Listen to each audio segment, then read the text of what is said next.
Okay, the time has officially come where I am going to tell my story. Now, I have been very resistant to doing this because I feel it's not relatable and it's just such a crazy story, but it needs to be told.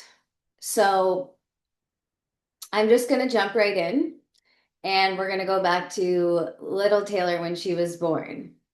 So, my parents split up when I was one. My mom and my dad were together for many years. They weren't married, but they split up when I was one, which means I have had a, broken family from the very, very beginning. Now, my dad had a history of drug addiction, and my mom was a very social, outgoing person. My dad was more introverted, so that caused like a rift in their relationship, and they ended up splitting. Um, for a number of reasons.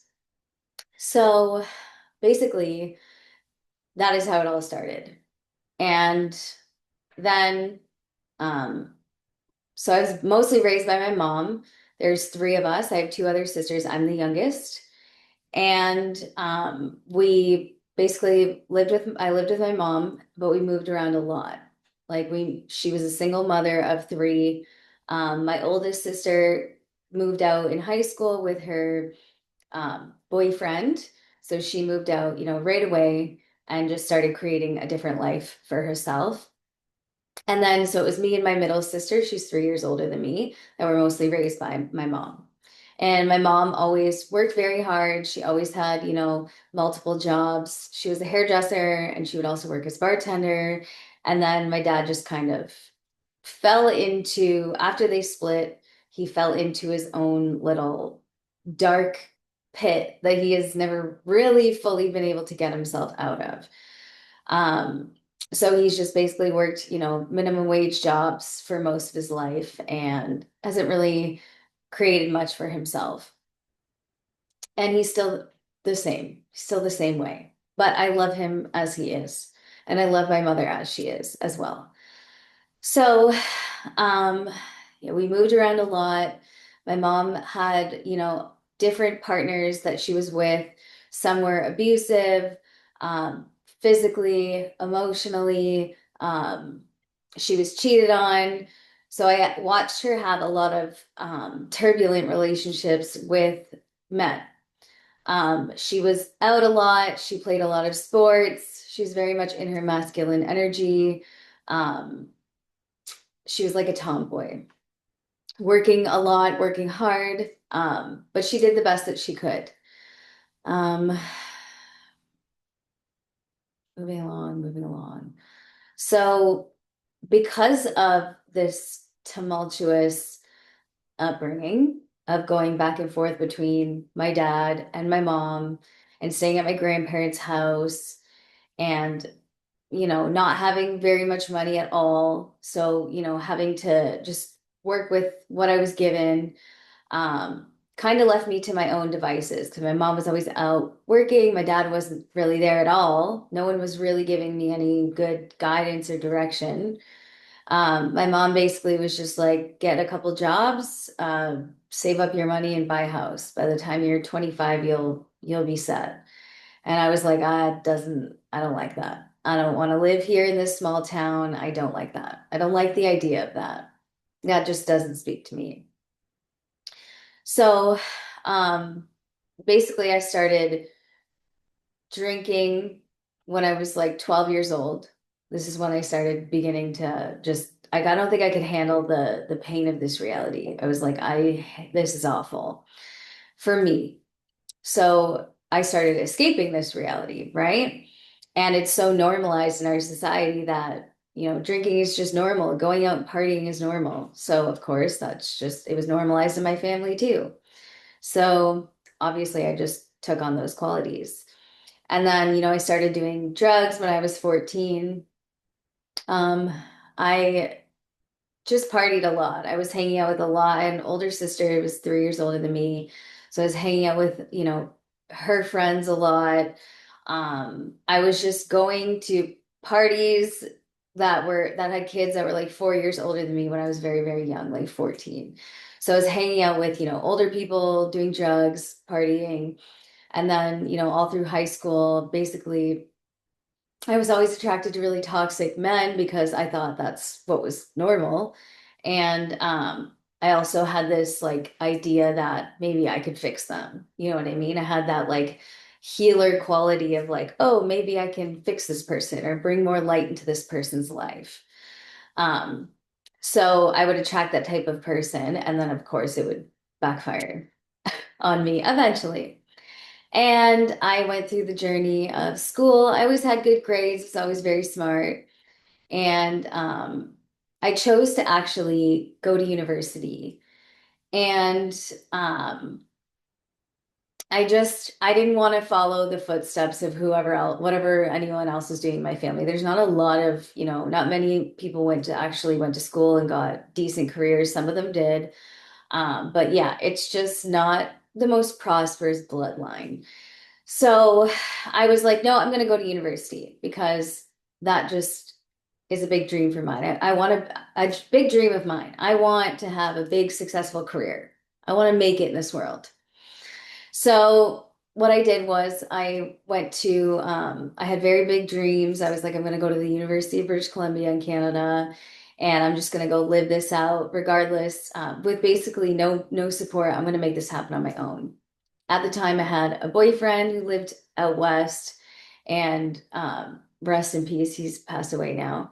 But he was also very toxic because once again, I was very attracted to like, I was so fixated on escaping my family life and my home life that I would just do anything to get out.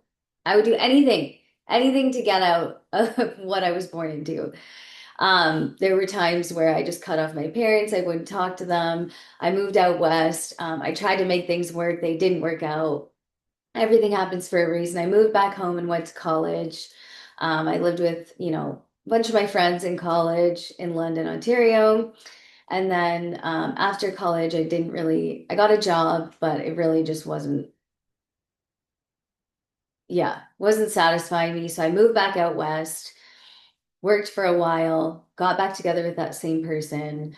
That didn't work out. That blew up in my face as well. Um, and then, because it was just a cycle of me trying to escape where I came from and just trying to find solace in something else and just running from it, just always escaping, escaping, escaping. And then going through like drug addiction, being sober, drug addiction, going to school, toxic boyfriend. Like this was the pattern. So, um, I went through years of that, and then eventually I did have this relationship with someone who was really next level. And it was a very short term situation, but it was a very, very big catalyst for change in my life.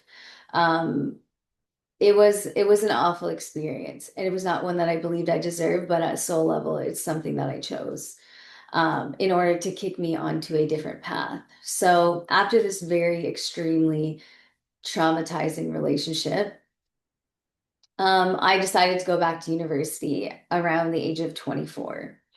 And what I went back to school for was media studies, so like production design and art direction. And I saved up a bunch of money and I went back to school. And then I finally closed the door on the toxic boyfriends, by the way. I've been single ever since like 23 years old. I'm 31 now. So that cycle has been closed. Thank you to that human being who was that catalyst for change for me to actually stop recreating these patterns and actually focus more on myself. So I was able to reclaim some of my power over time, but I was still at this point battling the drug addiction. So um, basically, um, yeah, I went back to school. It was rough. I was still pushing through. I was specializing in visual communication. My like heart and soul was in like the music industry. I was just very much in love with like hip hop and rap culture. So I just was going to pursue a career of from the artistic side of it. Um, and I was eventually, and then specializing in visual communication. So I was just like, gonna, my goal was to like design music videos and sets and like fashion forward things, um, in that type of culture and setting.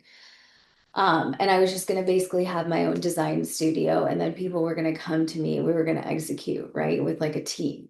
So that was my vision for myself over time after I learned more about myself and what I actually liked, right? Now it's very, very interesting. The universe had other plans for me. So throughout school, I started actually starting to use my creative abilities again. It was 100,000% art school. So I was doing graphic design and studio photography and all of these different types of things, um, to eventually have this like all encompassing. It was actually a degree and a diploma. So I was doing both, at the same time. So I would acquire two things after the 4 years. And then, um, 2019 happened. So I was working full time in Niagara Falls, going to school full time in Toronto. Oh, actually, yeah, let's not skip this part. So I was working, I started going back to school, battling the drug addiction, working full time in Niagara Falls, and then going to school like an hour and a half away. So I was just like back and forth, back and forth, back and forth all the time. And then eventually, because of the drug addiction, I basically was like, okay. And it was more so just like, I don't know, like, I can't deal, like, I just couldn't be sober. It's like the pain of this reality for me was just too fucking much. Like, I just didn't want to do it, right? But for some reason, I just couldn't die, for lack of better things to say. But it's like, truly, that's what I wanted. But I just, nothing would allow me to get there. So no matter what happened, I just had to overcome whatever I was going through. I just wasn't given the option of just leaving or just not living it anymore. So eventually I was at work one night and I was just like, the business was just declining and I was just so depressed. And I was like, okay, the only way you're gonna stop doing drugs is if you start selling them and just flipping the switch on all of it. That was just my grandmaster plan. So, now, mind you, I hung around these types of people for years and years and years and years. It wasn't anything new to me, right? I was always drawn to like toxic environments, outside of the box environments, always drawn to people with a lot of trauma because I could relate to them, you know? I didn't want to hang out with the good girls that were like following the cookie cutter lifestyle like that. That wasn't how I was raised. That wasn't for me, right? So that's not the footsteps I was trying to follow. I was like, the inside the box over here doesn't look appealing to me. So I'm gonna go this way and see what's over here. Mind you, it wasn't the easy path, but it made me who I am today. So I had to endure a lot in order to be able to do what I actually came here to do. So there's a reason for all of this trauma and all of these experiences and all of this pain, and all of this darkness and all of this suffering and all of these wrong turns to destruction, right? And a lot of the overcoming and the resilience and the persevering. So eventually, this is obviously around like 2019. I was still like, I just started going out and just selling a little bit of drugs. It was cocaine, obviously. Um, and then but I was still doing it, and then I was selling it, and then doing it at the same time. So then I stopped because I was like, this is redundant. And then I finally was like, um, and then I just went all in. Oh, no, no, COVID happened, 2019. And I lost my job because I worked in a restaurant. I lost my job, whatever that means. The business closed actually. So nobody was allowed to work, right? But I'm not the type of human that's just gonna like take it on the chin when something like that happens, which a lot of people did. I'm not the type of person that is like, I'm gonna go down with this ship. Like, not this girl. I don't do that. I do the opposite. I go up with every down. Like it's kind of mental, to be honest. Like my ability to destroy and rebuild myself. Huh. So, um, so yeah, 2019 lost the job. So then I went all in because I already had started, I was around it. I already started building my own little network around it and whatever. So then I just went all in and I just blew up. It's like there's so many entrepreneurial stories, and I'll tell you something, like there is a degree of luck that happens on every single person's journey as an entrepreneur. There's not one story out there where one business didn't hit out of quote unquote luck. So that's how this journey is created and made. So, anywho, I just blew up real quick fast. And then I was just driving around and I just became very busy, but I was still partying, but still, building my little empire.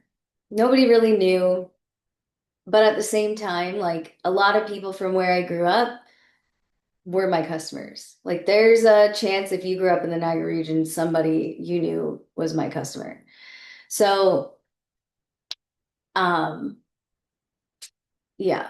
Anywho, so we were moving along, doing well, but also still struggling. And then one day, this is a true story. This is actually how I quit drinking. Because through this vehicle, I was actually able to reclaim like a lot of my power from just being so fucked up because I became too busy to sleep on the money, really. Like one day I would get drunk or something, I would stay up late because it's the lifestyle. I would stay up late and then I would sleep all day the next day and I would lose a whole bunch of money. And I was like, yo, you can't be doing this. Like, you can't be sleeping on the money like that. So eventually I just woke up. I remember saying, I was like, I put myself in the fucking doghouse. Like, you're in the doghouse. You're not going to sleep on the money anymore. And then next thing you know, it just stuck. And then I remember counting, it was like 48 days later. And I was like, I remember I told people on my Snapchat at the time, and I was like, I am just fully announcing that I don't drink anymore. Like, this is somebody who drank from age 12 religiously to like 27. I took a 1 year break when I lived out west, and I was like fully sober. So I just announced, I was like, yeah, this girl, I've shut it down. Like, and this is right after my 27th birthday. And yeah, once I stopped drinking, I was like, okay, started making a lot of money because I was just using more brain capacity, really, more focus. And then, but I was also still taking a lot of Adderall. Used to take a lot of Adderall, but it was like one thing, like the Adderall helped me stop drinking. And then eventually I stopped taking Adderall, like, if I stopped drinking, then I stopped doing drugs. And then if I stopped drinking, then I would stop smoking. Like it was like I used one thing to get off the other thing, but it all worked in its hectic way. Because people do ask me this all the time, how did you stop? And the way that I stopped is because people still struggle with this. And the way that I stopped was by becoming too busy, by running a business. And if it worked for me, it can work for you. You don't have enough on your plate. You're not to take yourself seriously. You're not putting enough in. You don't have enough responsibility, which is why you can't stop, right? When you have the responsibility of clients and customers like waiting on you, then you need to show up as a leader. You just show up in whatever form of business that is. So, anyway, Get yourself a business and not an illegal one. We don't do that. Do it the right way. This is just my story.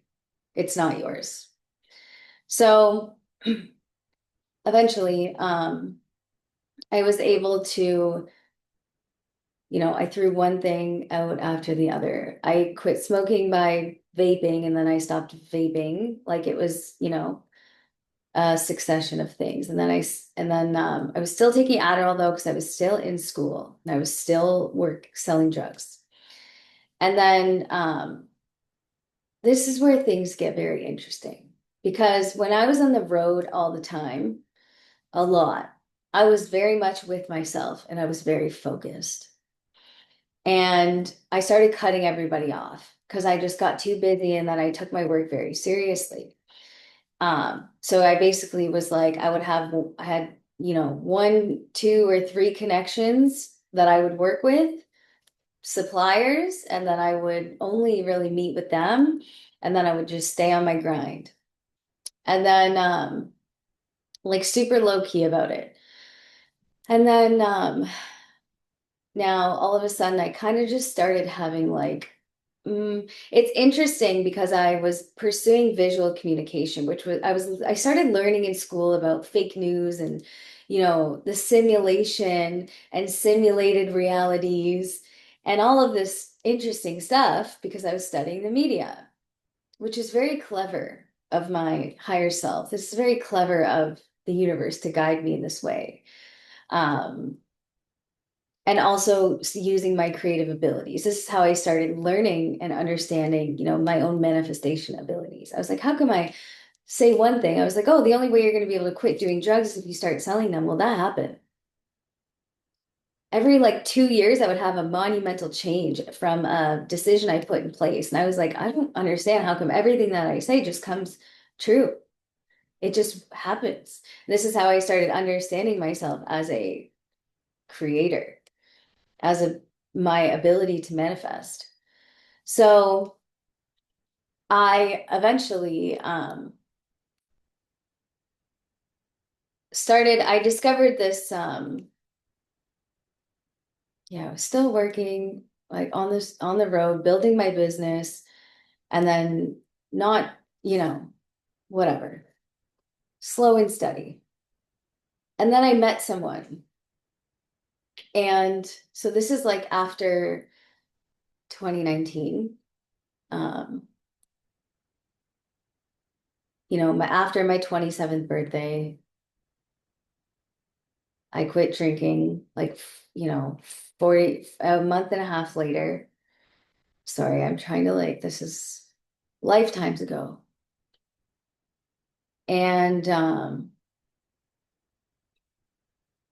yeah, as I was on the road, I just started noticing like how slick I was, basically. I was like, fuck, man, you know shit. Like you are slick, you are good. And then I just started tapping into my intuition heavily because I was so isolated, so focused, and so with my own self and my own thoughts, right? And then I just started noticing things and then just like premeditating things. You know what I mean? I started really tapping in.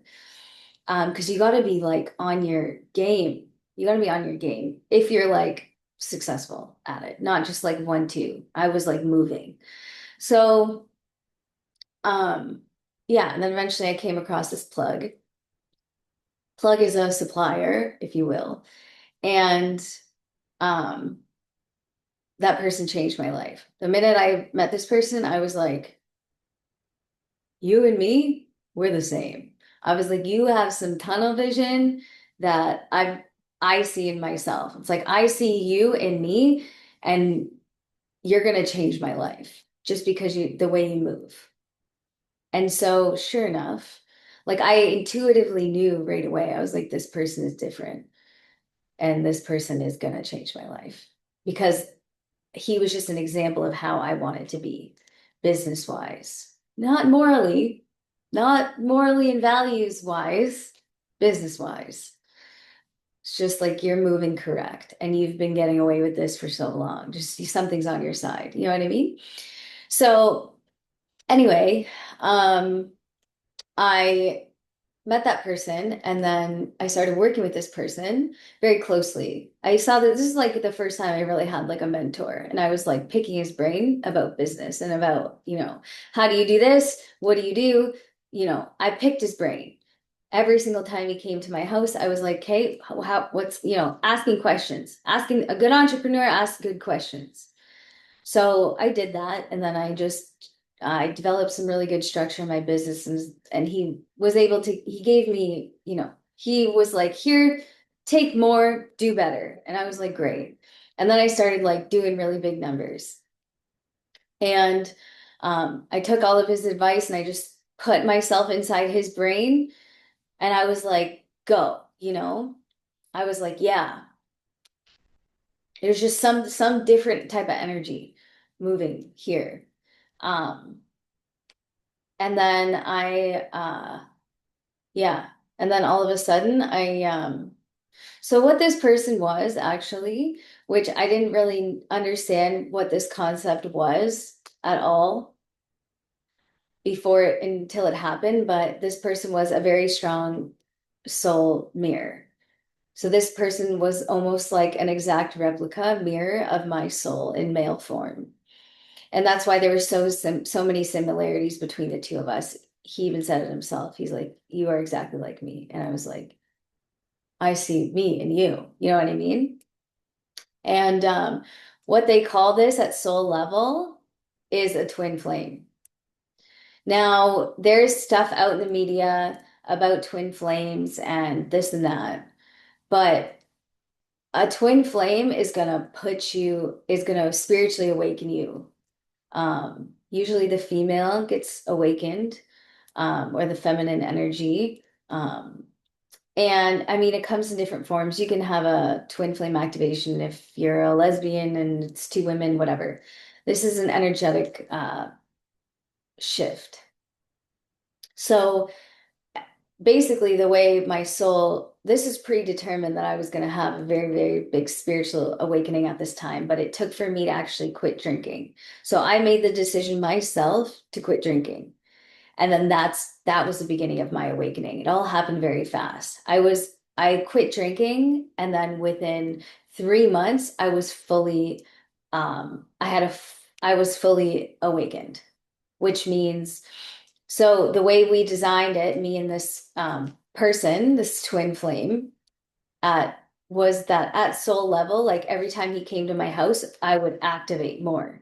So it was like he would go for a week and then he would come back and I would activate. And he would go away for a week and he would come back. And because the energies between us were so potent that we had to spend time apart, it was too much, right? Now, this is a very challenging, energetic, soul level concept to explain at a third dimensional level. It's very intricate. It's very intricate, and it's just, um, but it's happening all over the world because the minute it happened to me, I was immediately guided to another girl who was online sharing her story and her awakening story. So it's like, each person that awakens, you create this network, right?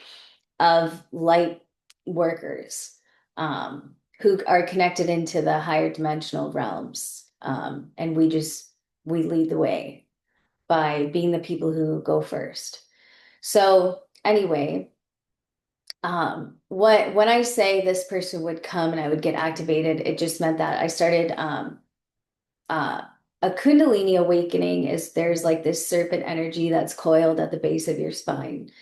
And people do like Kundalini yoga. Some people sit and like dream of spiritually awakening. This is like, this is deep esoteric. It's a deep, old esoteric um, concept. Um, and it's not like it's like people don't even think it's real. It's like this spiritual phenomena, right? But there are people that know about it, and there are people that like try so deeply because when you awaken, you connect right into source consciousness. All of your chakras open, your third eye opens, and you become connected to source and the divine. and all and everything that's in the non-physical that we are fully that we don't believe is real. Like we're so programmed against it, depending where you come from and depending what your family is like, right?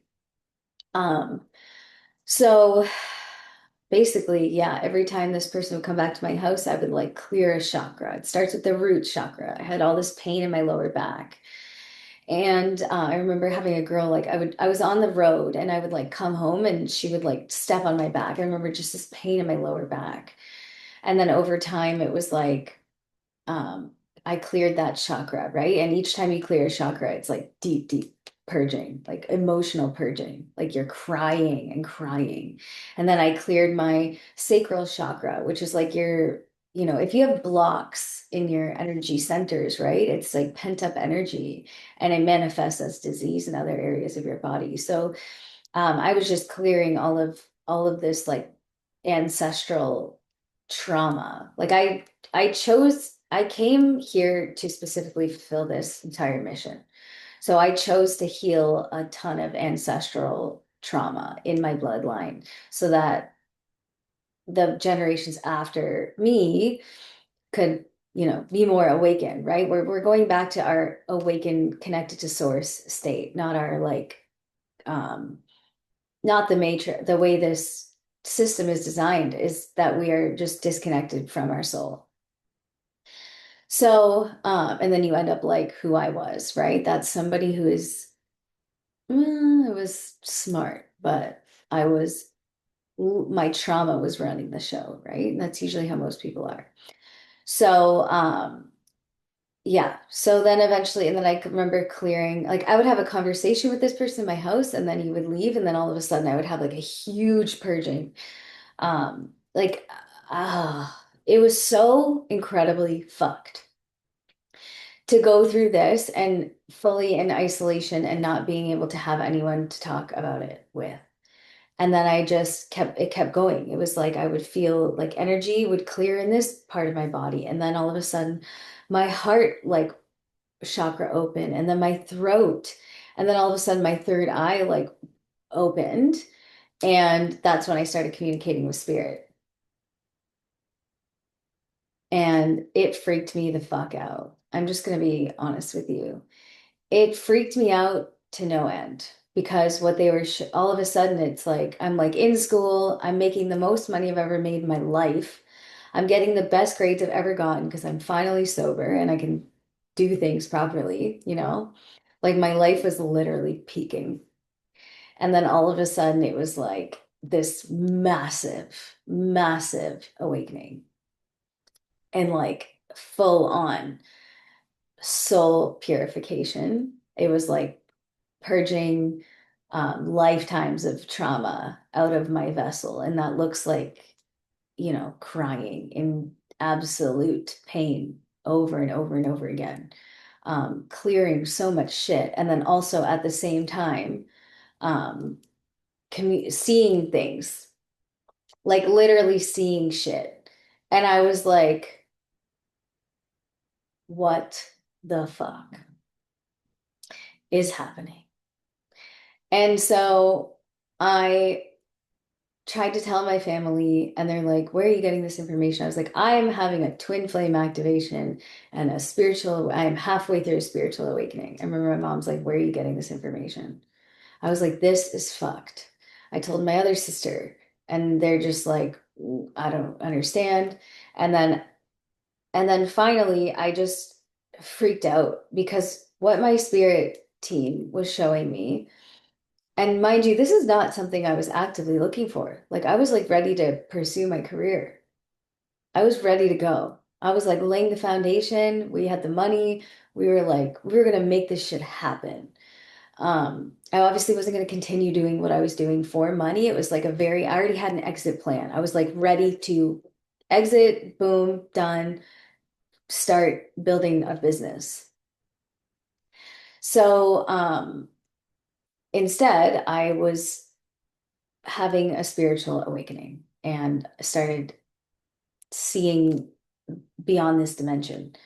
And at first, what because I was still taking Adderall at this point, and I just, I wonder if that helped because Adderall just opens a next, I don't know. I still don't have answers. Adderall really, really opens you up to extra sensory abilities. It makes you a little bit more superhuman. But anyway, don't take Adderall. So what else? Yeah, so I'm having this like extreme soul purification. Like I just can't stop crying and crying and crying and crying and like I'm just purging emotions. Um, and I have no answers other than the weird shit that I'm seeing. And so at first though, what they showed me, I started like opening books. I apologize in advance for how messed up this story is, but I don't at the same time. So this is real. It can't be more real than this. So I always keep it real. So I'm like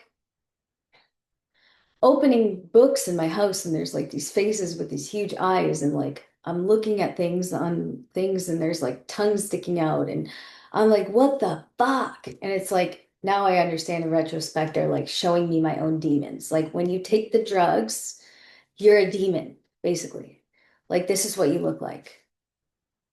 Um, so they were just reflecting back to me who I was. And that's when I actually finally stopped taking Adderall.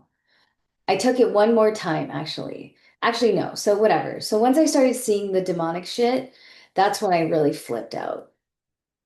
And then that's when, I was literally seeing like upside down stop signs, like stop what you're doing, stop selling drugs, stop going to like stop spending your money, like stop everything. Um, and then I was kind of like, here's the thing. I was like, but I was still going back. Like I was awakened at this point, communicating with the spirit realm. I was seeing the demonic shit. Let's go back here. I was seeing the demonic shit.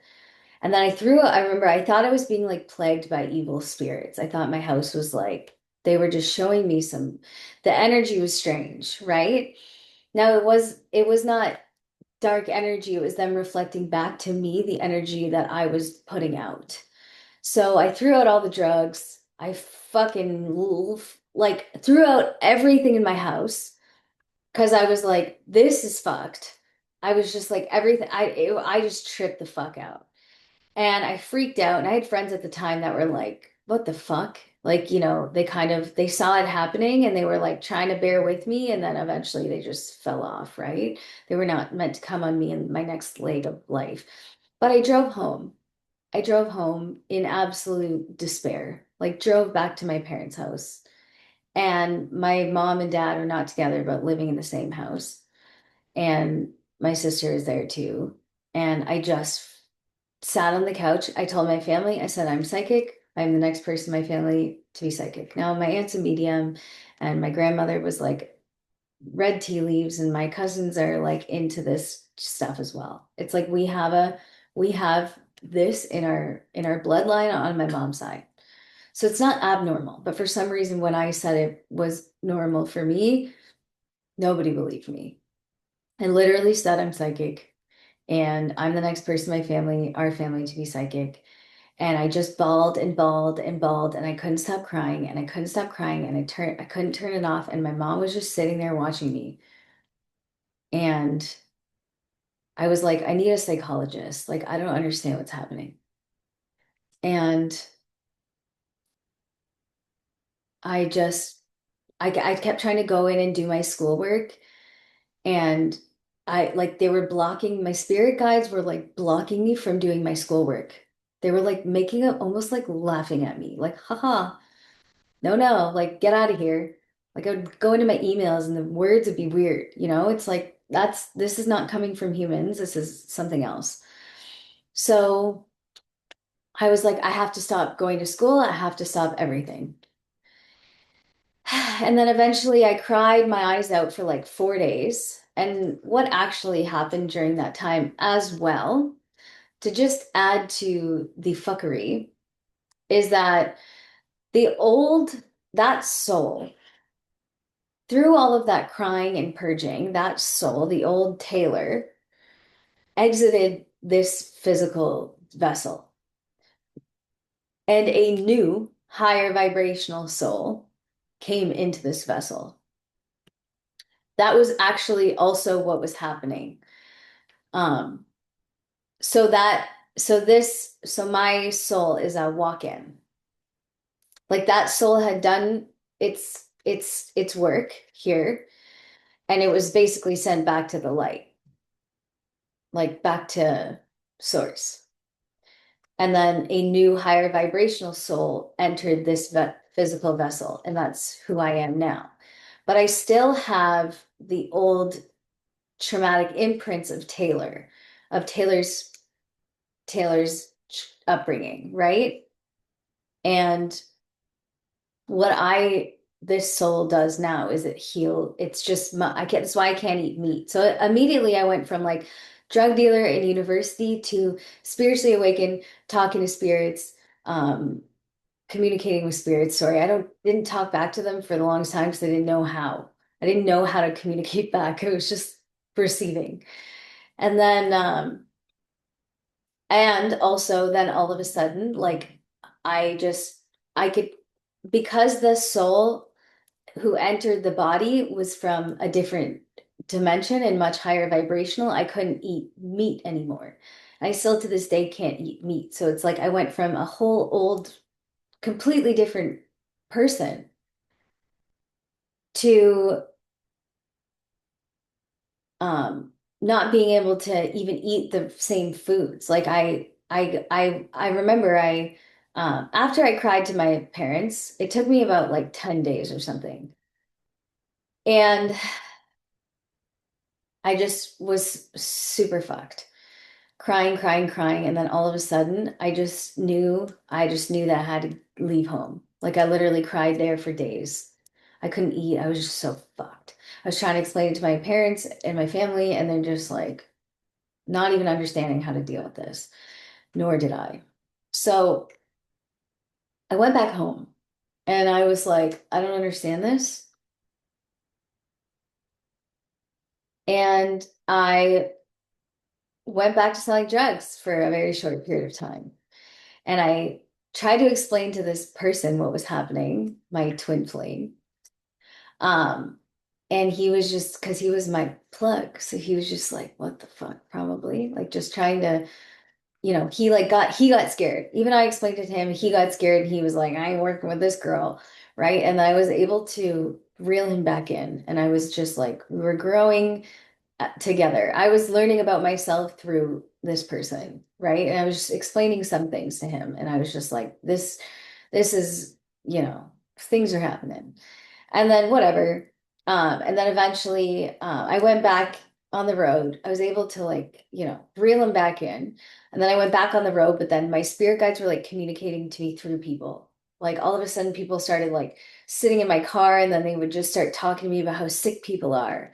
And how sick they are. And then all of a sudden it was like, you know, they were just basically like inadvertently saying, like, you're here to heal people, like, stop making them sicker, you know? And then they started like, I would like have a thought, and then my customers would be like, oh, like, they would reiterate my own thoughts back to me. And that's kind of how spirit my guides communicate to me by through other people all the time. And I just know when they're talking to me. And so they started like reflecting my own thoughts back to me, and then I started getting freaked out. I would literally be like, what? So it's like I knew like this reality is not what you think it is. If my spirit guides are able to manipulate what I see through my eyes, then you are definitely able to be manipulated. Your thoughts and words and all that thing, like all of that. There's a lot going on that you do not understand. So they're like talking to me, and then I started getting freaked out. And then I was like, and then they're showing me like upside down stop signs, like stop, stop, stop, stop, stop. So then eventually I just finally closed the door. And then that was kind of the end of me seeing that guy because he, that connection served its purpose. He was just there to like activate my awakening so that I could go on my mission, and he just goes back to living his life. That was our soul contract. Um, so there was nothing else to be done there. Um, and I still to this day, like he was aware of things and we don't communicate. Like I actually was guided to like stop talking to him, right? So that was it. So he is just, has to go on and live with whatever happened there. And then I just move on with my life, right? Anyway, if you're ever watching this video, I love you and God bless your heart and soul because you are one of the most amazing people I've ever met. Um, and after that, um, I went on to start listening to the guidance. I was like, okay, I'm pretty fucking crazy. Like I had to have been, like I was a crazy motherfucker for many, many, many, many, many years. So because I was a crazy motherfucker for many, many, many, many years, I was able to hold this experience. I was able to bring myself out of psychosis where I was for a minute. Because for a minute there, I was like, my phone's talking to me, things are talking to me, nobody's listening. Do you know what I mean? I can't stop crying. But my like yeah, like it was a lot. But because of my previous life experience, I was able to handle this situation in its extremity, like how absolutely extreme it was. This is not like I was like anywhere near a healer who could support me or I was given any type of, it was fully me and the unseen and what I was experiencing. But me knowing myself, I was like, this is not even a fucking surprise. I'm not even surprised that my life, as fucked up as it already was, is even more fucked up. And that's how I was able, because of all of the extremely painful and traumatic experiences that I had previously already had, I was able to handle this. This was also a traumatic experience. And it was the worst pain I've ever experienced in my life. Because not only after all of that happened, I had to fully die. Like I had a full ego death. I had to give up all of my own dreams and aspirations wherever I was working towards. I had to throw away my business, my degree, all the things that I thought I wanted for myself and surrender to the higher calling, surrender to the plan that my soul had pre-contracted before coming here. But it knew that I was going to be able to do this, right? If this happens to you, it's because at soul level, you are able, it depends though, like the level of brutality of my awakening and how isolated I literally I didn't tell anyone. I first of all left my family and was like, they're not listening to me. And then they basically were just like, you were a little off. Like you were not yourself. And then I remember how upset that made me feel when I was like, when you're not heard and understood by your own family. And I just stopped going around them.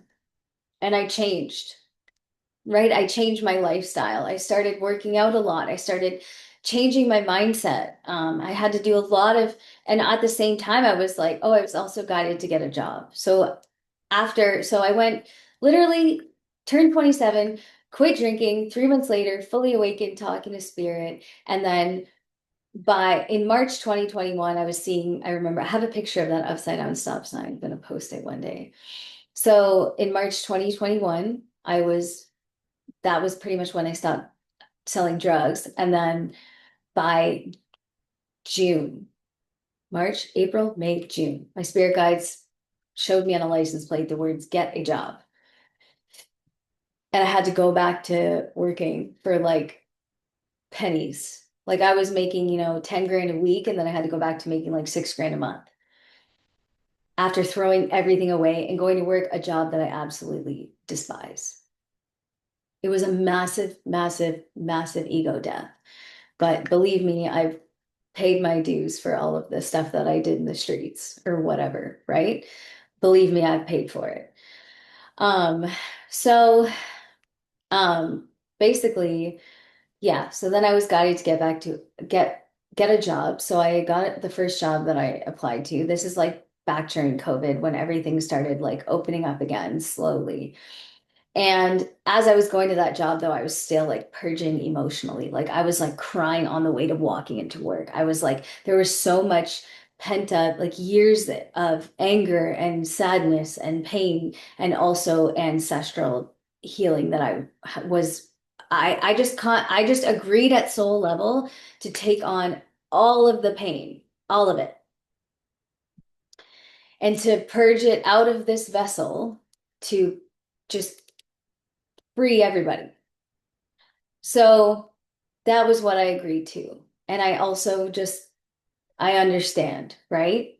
So, and then I had to sit there for about 2 years. 2021, yeah, back to 2023. Yeah, so for I just sit there for 2 years without anybody in full isolation. All I did was like I didn't tell anyone what was going on at this point. I told them nothing. And I just kept working out and, you know, getting fit and going hiking every single day and just my spirit guides were like, okay, like eat organic food. They're like, you don't need to be vegan right away. I remember them saying, I remember I went literally because this soul is not the same as it was before. I was seeing the world for the first time. Like this soul is different than the other one. So it was like I was new here. So I like would go to the grocery store and I would look around and I remember looking at all like the meat on and I was like freaked out. And all I could do this is like right after my awakening. All I could do was like get fruit and nuts and vegetables. Those are the only things that I gravitated towards, and everything else was like disgusting to look at. So I yeah, and I just remember them guiding me. They're like, you don't need to be a vegan right away. And then becoming vegan really helps you in the ascension process. So it clears out like, eating foods that are closest to the earth, with less contamination, being less tainted, is what actually helps your energy body purify itself. So it was like the guidance at the time, and thank God for my coach now because she had the exact same experience, minus the soul. Well, hers was different, but she was also guided to go vegan. If you think I'm the only one out here, I'm not. So, but this experience is very, very unique and very, very next level. But I'm also very next level, like in general. Um, so it's like I was able to withstand it. And I was guided very intelligently to be able to pull myself out of psychosis. Because remember, I was not, wherever I am placed on the earth is not the environment for awakening. It's not a spiritual community. It is not, there is nothing. I had to go on full guidance and faith to keep going and pull myself out of freaking out. And then I just started listening and paying attention. I'm like, okay, I understand. Like, I can handle this. Like, I'm strange. I can handle this. I'm weird enough as it is. Like, I can get through this. So I I listened to the guidance and, changed my lifestyle around and lost everyone. I went into like full isolation. I went back to a job. I went to that job 5 months sober. So I was dealing with a lot of shit. And we still had masks on. Like I was, really, really, really going through it. Like really, the ego death was deathing. I was like, it was a lot. And then going back to a job that was just like making like, oh my God, I can't explain to you how painful that experience of your ego dying and having to go back to being like this like lowly fucking bottom of the barrel human. So I sat there for 2 years in the unknown, and I just listened and I kept working on myself, and I just pretended it never actually really happened for the most part. I just didn't, my family never talked about it anymore. We all just pretended it never happened. And then we all just kind of swept it under the rug. And it's still with my family, with my one sister, it's come around. But the rest of the family is, they don't really know, understand, or know what I actually do or go through. So, um, for 2 years, I sat there and I sat there. And then all of a sudden, believe it or not, I was on Instagram. It was Christmas Day, I had a day off work. I was on Instagram and I came across this ad for an online business. And I clicked on this ad and I filled out this girl's form. And then when I got into the funnel, um, it was a network marketing business to sell this like water ionizer machine. It's like an incredible 5D product with a very abundant compensation plan attached to it from a very heart-led entrepreneur, business owner in Japan. And then I came across this whole community of like people that are doing something way different, like mentoring, working online, and just a whole different reality that I've never been exposed to before. And at the same time, I was looking for, like, I was guided to shift the water that I was drinking. Like, I obviously drink like filtered water, but it was like, no, you need to change your water game. Like, we need to make sure that you have like the highest quality water. Like, you need to have the most purified vessel possible. Because that's what you need here. You need to be an example for other people. And I'm like, okay, great. Um, and then so as I was looking, it was like I was like a list on my this is once again like following your intuition. It was like water, and it kept coming up like water. You need to get different water. And then I all of a sudden I go through I had seen this water machine before, and like I was exposed to it. And then once I clicked on this random ad, I noticed that the business was actually selling that water ionizer machine. And I was like, no fucking way. Like that's literally what I'm looking for. And I was like, it's expensive. But then I saw that there was a business behind it. And I was like, I can do this. I was like, no problem. I was like, finally, you brought me somewhere after sitting for 2 years in the unknown. Now, I invested in that business without even knowing what I had to do because it was just in this full-on soul knowing. I was like, this is exactly where I'm supposed to be. And then what happened? At one point I actually, oh, let's rewind a little bit because this is a good story. This is a very good story. Okay, so no, this is after. Was I in Mexico?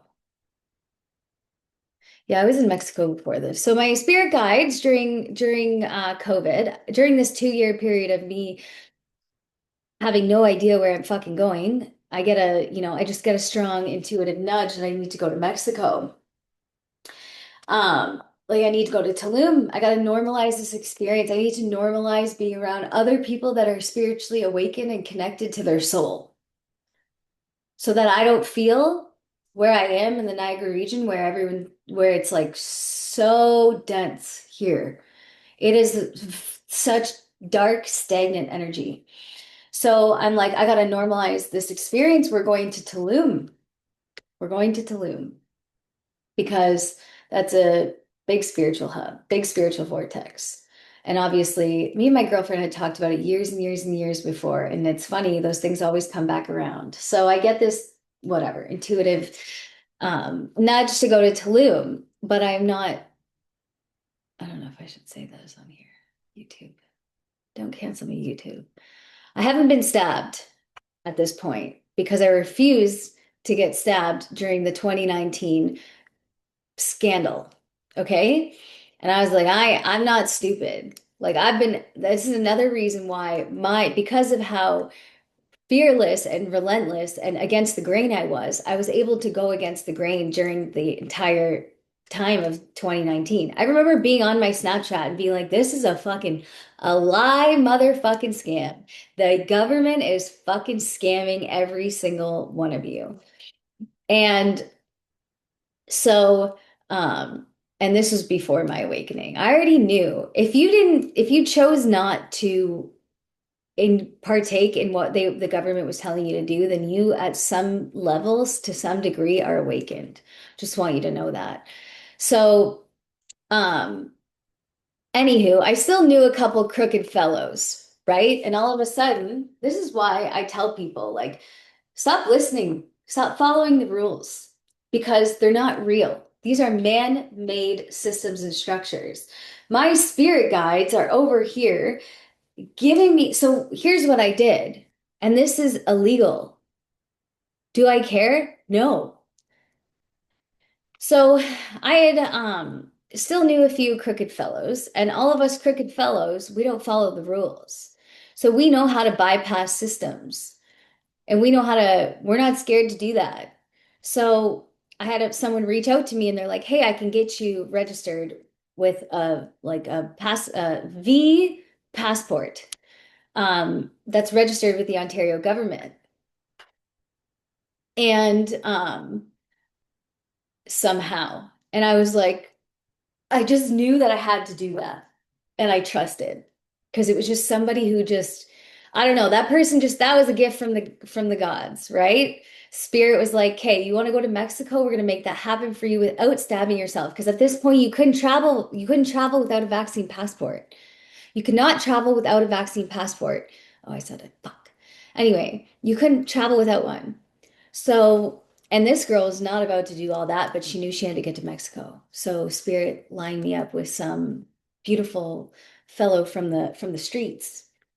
And he was like, "If you give me," I paid $1,100 to get so the way their system was it was registered in the Ivory Coast, which I have no record of going to the Ivory Coast, people. It was registered in the Ivory Coast, but if you got it in a different country and you registered it through the system, it would get passed as um so it was like you had gotten it in another country and then the Ontario government just had to accept the documents and they would transfer the registration over to the Ontario government. So then what that actually got me was a full real certificate, passport, registered with the Ontario government that I have been V'd. And let me tell you, there is no V in this body. So then I started going different places and using the passport and it worked. So I got myself to Mexico with an illegal V passport from Spirit. Which is why I tell you guys, the spirit realm doesn't want you to follow the rules. It wants you to break them down. We work outside of the system because that system is owned and operated by false creeds, is what my spirit guys are saying. False governments. So this is why I bang on and bang on and bang on about stop following the fucking rules. Don't do it. You don't have to. We're here to deconstruct these fucking systems. I am, at least. I am one rebellious motherfucker. I always have been, and that's why I've been carefully hand selected for this mission. Now, which is why I don't care right now about speaking up about this. Now, it took me a long time to have the courage, which is what you need. Courage is a matrix deconstructor. Anyway, it's what you need. So, to have the courage to be able to talk about this openly and for anyone to see, right? Now, what else? This girl was in Tulum, spirit led. And then I met, it was actually there that I met someone who introduced me to this water ionizer, back to the water ionizer, who introduced me to the specific machine itself. And then through that random ad that I clicked on that I filled out, and then once I got into like the business, I was like, is this a scam? Is what I thought at first. like online businesses, we think that they're scams if they're not. And then I was like, then I discovered this thing and I was like, oh my God, this is what I'm looking for. Like all the synchronicities lining up were what led me to investing in this business. When I invested into this business, what, like I said, I had no idea what I was getting into. And then all of a sudden I realized I had to run it on social media. And then that's when my spirit guides were like, you need to now be seen and show who you are, this new version of you. But I hid and I still hid the truth and I still hid the truth and I just basically wasn't really who I actually was and I was hiding and I was fucking insecure and I had all of my past traumas of body insecurities and hating myself and not thinking I'm perfect and I can't show up this way and like fucking my family still has no idea who I am and everyone's looking at me crazy and looking at me like I'm a fucking weirdo and these are all the things that I had to fucking deal with. Was what I signed up for. So I kept going. And then all of a sudden, I'm running this business, but I'm completely depleted. I'm still working full time, running this business on the side. I'm not taking care of myself. I'm going through still other things. Like I still to this day have like crazy shit that I'm always dealing with. So, um, yeah, I start this business, I launch this business, I'm running ads, blah, da, da, da, da. All of a sudden, all of my ad accounts get shut down. This is Facebook ads. If you own a business, you run Facebook ads.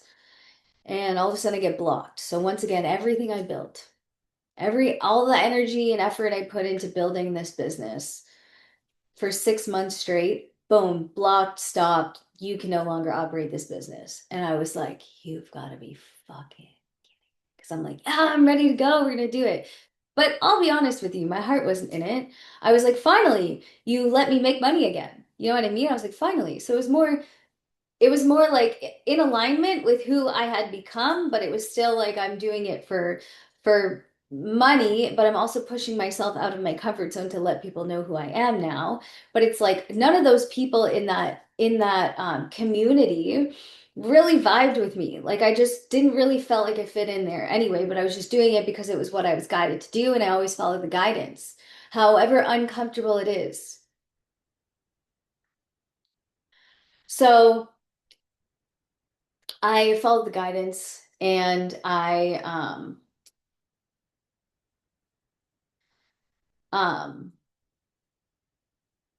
what did I do? Follow the guidance. Oh yeah. And then all of a sudden it all came crashing down again. Crashing down. Now I've already destroyed my entire everything I've ever built and built it back up again. So this is something I'm quite used to and I'm quite good at. So I had to let this business go. I went to Guatemala to my very first yoga retreat, which was very uncomfortable, and I did not have an enjoyable time, but I did it anyway because I was guided to do it, which is where I began actually being around people more and being in spaces where people are more open and connected to their soul and just more open, right? Um, I put myself out of my comfort zone. And I went to the literally I've been in the trenches in literal trap houses with fiends. And I've also been at the top of the mountain uh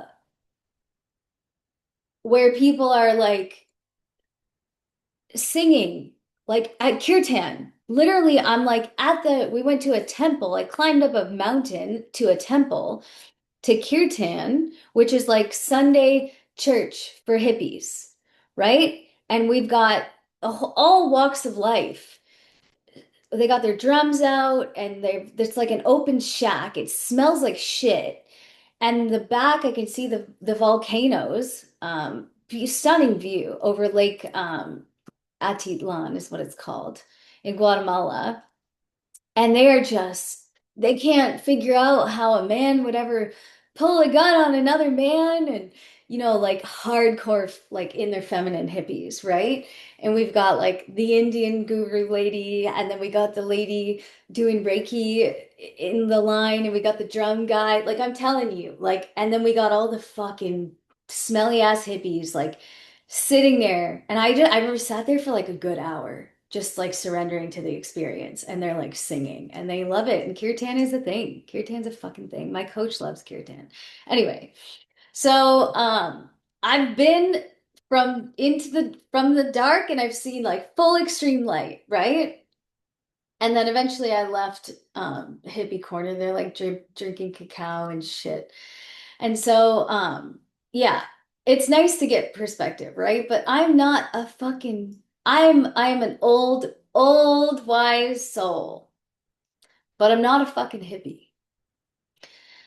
I still have like I have a level of I'm in the material world still. Like I still believe in being spiritually connected, but also being mega rich. Like I don't have this like you can have one without the other. Like I just don't know that. I just don't understand that. I believe that you should be connected to source and fully abundant. So like now my understanding of this reality now is like you should be connected to your own truth, your own power, your own purpose in alignment with your soul's mission. And you should work through all your own fucking shit because it's going to test you. It's going to test you and it's going to make you face your own insecurities, right? And then, but you should be able to experience the abundance of this universe. Your destiny is to live in pure luxury. Like you should see yourself as royalty and only accept that and work towards that. That's my belief system. So, um, where are we here? We are we went to Tulum. We started this business fell apart. So whatever, I went to Guatemala. Great trip though. And then we go back home and we're lost as fuck. We know that this business isn't going to move forward. And then Spirit brings me this beautiful human from our high school. If anybody's from high school is watching this, his name is Sheldon Thompson. And my spirit guides were guiding me to him from the like beginning of my awakening. They're like, stop paying attention to all these people and start paying attention to this human. And then eventually we crossed paths. He reached out to me and was like, he noticed from my Instagram that I had had an awakening. He's not stupid. And so he reached out to me. He was like, I felt called to reach out. And then there was a bunch of synchronicities. And then we went hiking. And then he was just kind of talking to me. We were just sharing our experiences, right? Now he's fully awake and I'm fully awake. So everyone thinks he's weird. Like people from high school think he's really weird, but it's because his third eye is open. And people who are connected to source and connected to the divine, they're much different.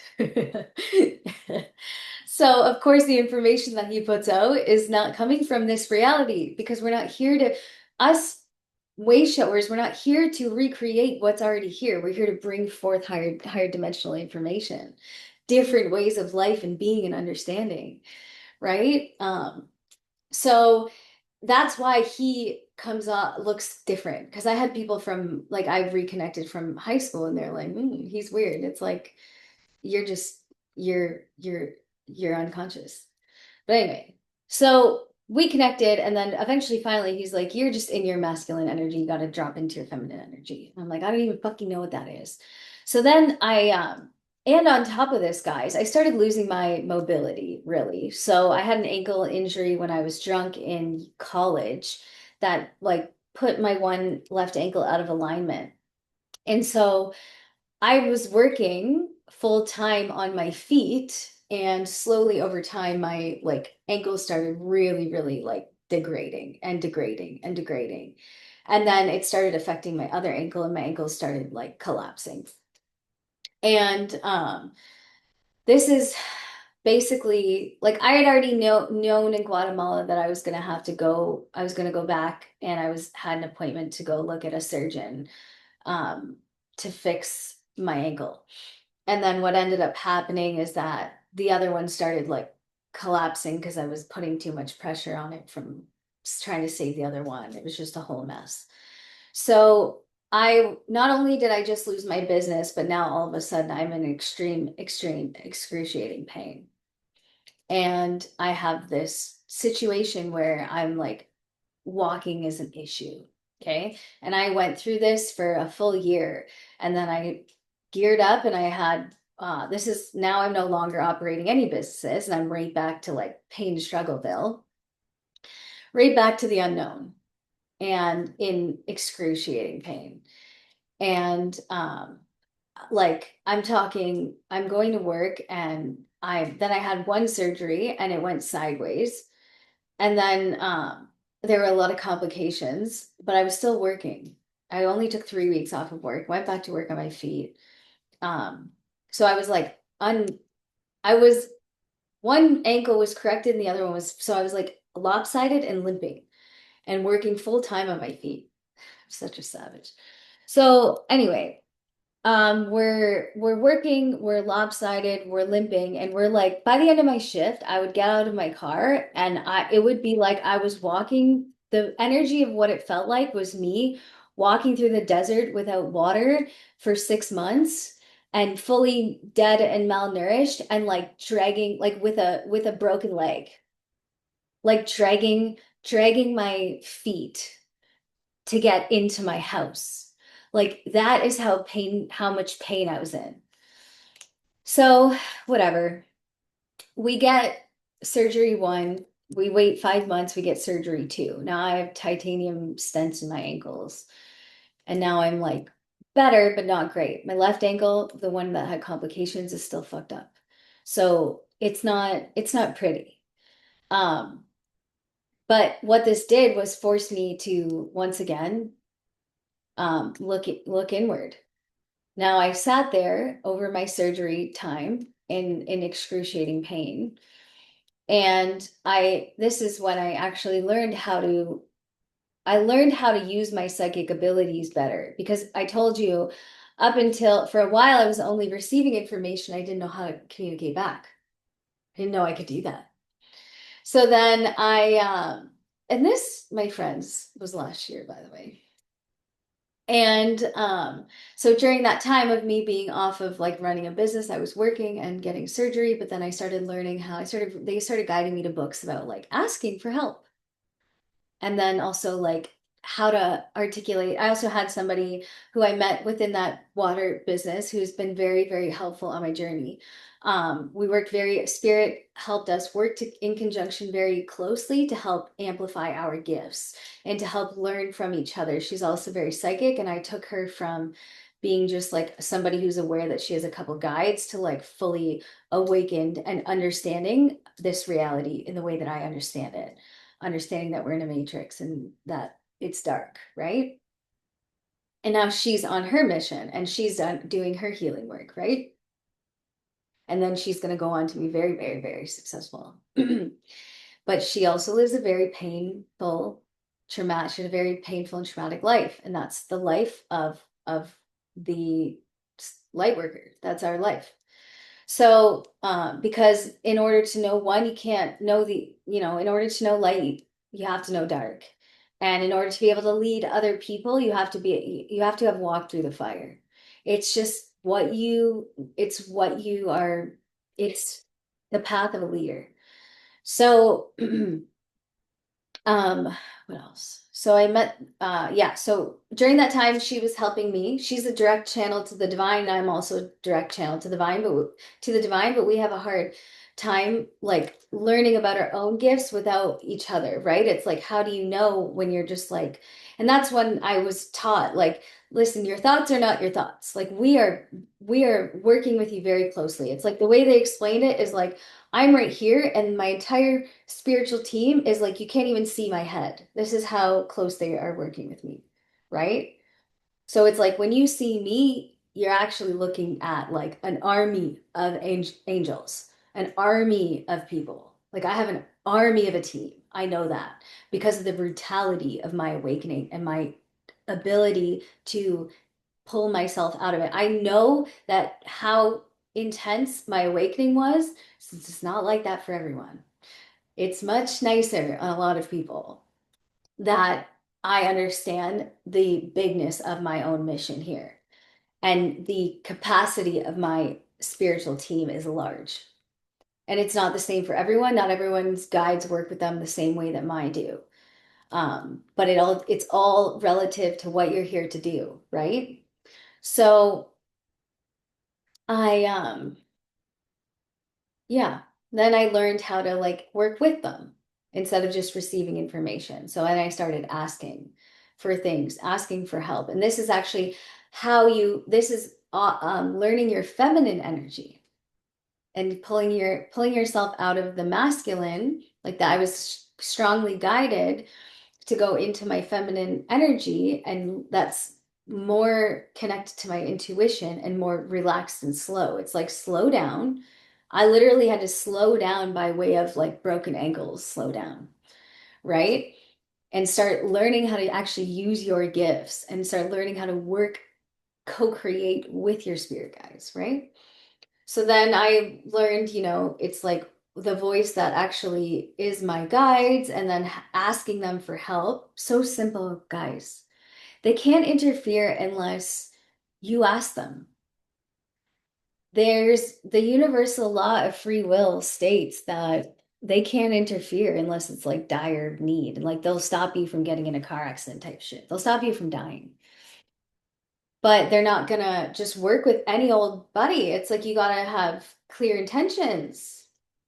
You gotta be straight and you gotta ask and use your gifts for good. So, anyway, um, my guides, yeah, then I learned how to work with them better. And then through that time as well, um, I also was I was guided to a very specific book, The Power of Your Subconscious Mind. And I used one of the tools from that book and I wrote out every single day, the infinite intelligence of my subconscious mind reveals my true place in life over and over and over again for months until it became clear to me. And then that's when I was driving down the road. I've told this story before in one of my lives. Just driving down the road to the bank one day, and my eyes shot over. Like my spirit guides always move my eyes around. Um, but it's not like I always just know everything. You can't, the soul's journey is like you have to learn and experience and grow, and then something's revealed to you, right? You have to learn the lesson. You have to persevere in some way in order to be able to unlock your next level. So I'm driving and then I look over and my eyes shoot to a road sign that says, like a street sign that says Coach Drive. And I was like, okay. And I already kind of had an idea. I remember saying this to Sheldon, actually. I was like, I think I'm manifesting a coaching business. Once my other business shut down, I actually discovered my first coach. I left that out. The manifestation and business coach. I I've discovered her through the business actually. My business was already shut down, my ads account was shut down, and I just was like, I need help. So I invested, 10 grand into my first coach off of a soul knowing, an intuitive knowing that she was the one that was going to guide me forward. Mind you, I didn't even have an active business. I was just like, I need to learn more. But she's a coach. So that's how I was like, I think I'm manifesting a coaching business and not something else, right? So driving along, coach drive, and then I go to the bank, and then I'm like at the bank teller. And then I look up and I look back at the screen. There's like a TV screen behind, and it just says like coaching passion realized on the screen. And I was like, oh, that's it. Finally. Like that's the confirmation I was looking for. I had like an idea, but then it was kind of like, no, no, like wait. Like don't make any impatient decisions, just sit and wait for the guidance, right? So I did, and then that's when I was like, okay. I already knew who my next coach was. I knew who was gonna I actually discovered her through that investing in that coach. And then she's my coach now. But I had to wait after I got surgery, and then I went to a facilitation, a training in one of my coaches, like modalities, like energy healing modalities. And then after that, I knew that I had to start posting again. And I made a commitment at that training. I was like, I'm going to start posting on Instagram again. And then I've just been learning as I go and getting coached simultaneously while learning by proxy and also learning the guidance from my, um, you know, being guided and learning this way. So I learn as I go. And I still don't know exactly where this is going, but I trust because I just know the plan. I've known for a long time that I'm a very powerful human being. I know that I just am capable of very, very, very big things. Um, and I've always known that there are like things that I know. Being wealthy is one of them. However, that wants to trigger anybody. I don't know why, but it does. I don't believe in being like, I don't believe in that. I just don't believe in being any other way. And I'm sorry if that hurts people. And also, yeah. So there are just things that I know. It's like my goal in life was never to have kids ever. It was never to be in a fan. It was like I want to be a CEO. When I was in high school, I my thought process was that I wanted to be like have like a high profile government job or be like I almost went to school for international development and it was like to do like no, I don't know, humanitarian's not the word. It was like almost like Angelina Jolie type shit. I always saw myself as being like Mother Teresa and like adopting a bunch of kids. Not Mother Teresa, like Angela, literally like Angelina Jolie. Now I don't like how she like adopts kids from different, it's like I would rather save the ones here than create more chaos, right? So I always saw myself as like the mother figure. um so that's why I'm also very like I'm a very strong advocate for the kids and getting, and just the mothers need to shape the fuck up. But anyway, so we're all going to go on this journey together, as my spirit guides have made it clear that I need to be visible and seen and known. And all of this needs to be known. All of this information, this higher vibrational information, the spirit realm wants to be known. It wants to be known that it's there. I want you guys to know that it's there and it's working with you at all times and it's available to you at all times. And there is a lot going on past what you can see at face value. Don't take anything at face value because it's not real. It's in a it's we've there this reality has been very much tampered with. Um and there are people that are going to choose not to ascend and they're going to choose not to um choose the ascension path, which is, evolving the soul, and they're going to stay within the reality as we know it. Um, but I'm just going to bring forth to you that there are two realities currently. There are two timelines that are playing out. The timeline that you want to be a part of is where do not we reconnect with our soul. We reconnect with our intuition. We reconnect with being conscious, heart-led individuals. And we don't fall for giving our power away to technology and the agenda that is out there for us to fully disconnect and fully rely on the machine. It's a matter of actually just fucking it's very well here. Hold on. Let me say this nicely.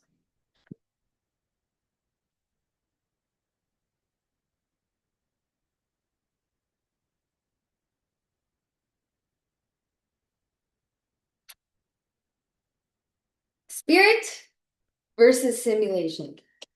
That's a good way to put it. So there is a bit of a like I explained to you earlier, if my guides can manipulate what I see, your reality can be what you see can be manipulated as well. So there is a bit of a simulated reality being created. Not all humans are human. And there is a call to return back to our organic, Christic selves, where you more so embody Christ consciousness, which is just being heart led. Like, I mean, I'm not religious, um, but this is the message. So it's like if you were to think about Jesus, he was fully connected to the spirit realm. Um, so it's like you want to be like Christ. It's like this, yeah. Your template is like heart led, spiritually awakened, on mission. Um, so you're going to see a lot of people that are just moving with big purpose. Um, and being the embodiment of leadership that is like that, as opposed to just following these old ways of doing things that just aren't serving us anymore. And it's just like there are people that are hand selected from source prior to incarnating that are meant to go first as way showers, as leaders of this template, this organic way of living, going back to our organic selves, where we use our intuition. We are connected with our soul. We live slower, more intentionally. We follow the guidance. You know what I mean? We follow our joy. We follow, we're innovative, we're creative. We're not here to sit in front of the TV and just like waste our soul away, disassociate, disconnect. Like we're creating a society of disconnection. And it's leading to so much disease. And it's like the generations after us need to be shown something different. And yeah, it's like we're reclaiming our soul as a collective, you know? And it's like you can choose to go two ways. You can buy into the artificial simulated reality and rely on all of that, or you can be a conscious human being. It's not going away, but you can become conscious and work with it consciously and then show the generations after us how to be conscious and live in conjunction with AI and the technological revolution, and using it in a way that influences people in a positive way. So, anyway, that's my story. Thank you for listening. And to anybody out there who's watching this, because I know that this is going to, um, just like after my awakening, I was guided literally to a girl on YouTube. And she was so fucking weird. And she was fully awakened the same exact way as me. She was in her dark girl era, and she attracted a twin flame and had a full spiritual awakening, and uh, went through the trenches. And but she was guided to get on YouTube, get on social media, and start sharing the message. And she was the one that was able to keep me going, her messages, to know that I'm not alone. So I know that eventually over time, this video is going to reach who it's meant to reach, so that you too don't feel alone. And just know that you're not the only one. You're not the only one. And this is a big, big collective mission. And I commend you for hearing the call, or seeing it through and getting this far. Um, and just know that you can reach out to me at any time, and I will happily support you on your journey. And yeah, so I'm going to leave it there. Thank you very much. I was very resistant to doing this for a very long time, but it's complete now. And I wish you the best of luck in these crazy times. Also, if you need guidance and support, follow me on Instagram. Find me.